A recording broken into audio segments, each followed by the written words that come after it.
زهرا وأنت العبير الذي بك كم كان وقتي يطيب أهديك عطرا وأنت النفيس من There was something that you mentioned once in a halaqah I attended, and it was a few years back, and it stuck with me ever since.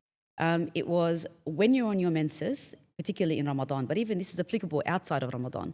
When you're on your menses and you have to take that break from reading Quran, yes, there's the option of reading Quran on your phone, but instead dedicate those 7-8 days to the seerah. Yep.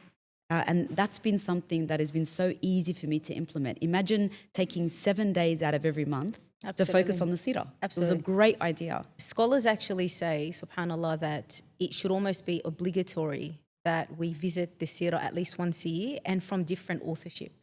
And the reason for that is, there are different lenses based on who the author is. So whether it's, and I'm not getting any royalties, I promise, or commissions, but 2 must-haves on every bookshelf in every Muslim home.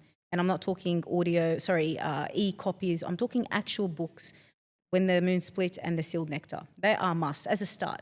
And for me in Ramadan and even outside of Ramadan, if you are on menses or you are pausing or breaking from whatever, act of worship, particularly salah and so forth, this is the time to visit the seerah. And you're literally clocking the seerah at least once a year without you even realizing. But to bring that and draw that into Ramadan specifically, women go, especially if you actually get your menses halfway through Ramadan. So you've gone up in this massive high, everything, really you're so much, hard. and then to pick up is very difficult. And it's because you've established a routine and then you've sort of out of routine. Many women actually think when I'm on my menses, it's a complete break. I can actually binge on Netflix. I can snack. I can eat. I can do. Okay. I mean, in a way, it is a break. It is a break, absolutely. But it is only technically a break, if we're talking actual acts of worship, from fasting and salah. That's it. Maintain your acts of worship. And I would recommend, in the fact that you've already established those 5 core times in your day for salah, still break during those times. Go take that corner in your house, in your office, wherever it is, and dedicate that time literally for dua. How long does salah take? How long does dhuhr take for you, for example? 5 minutes. 5 minutes. Imagine you're sitting for 5 whole minutes. You've taken a break, whether it's in your office or in your home, wherever it is that you normally pray dhuhr. Instead of dhuhr, you've sat there and you've made dua to Allah subhanahu wa ta'ala, right? So maintaining routine, because it's so easy to go into that dip and then pick yourself up.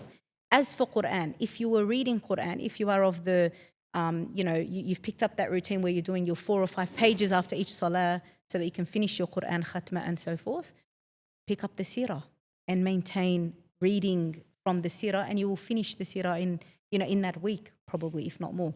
So it's about establishing routines and maintaining those routines inside of Ramadan so you don't go into the dip. It's very easy to feel isolated when especially, that everyone is, contributing and partaking in acts of worship and you feel like, you're alone, right?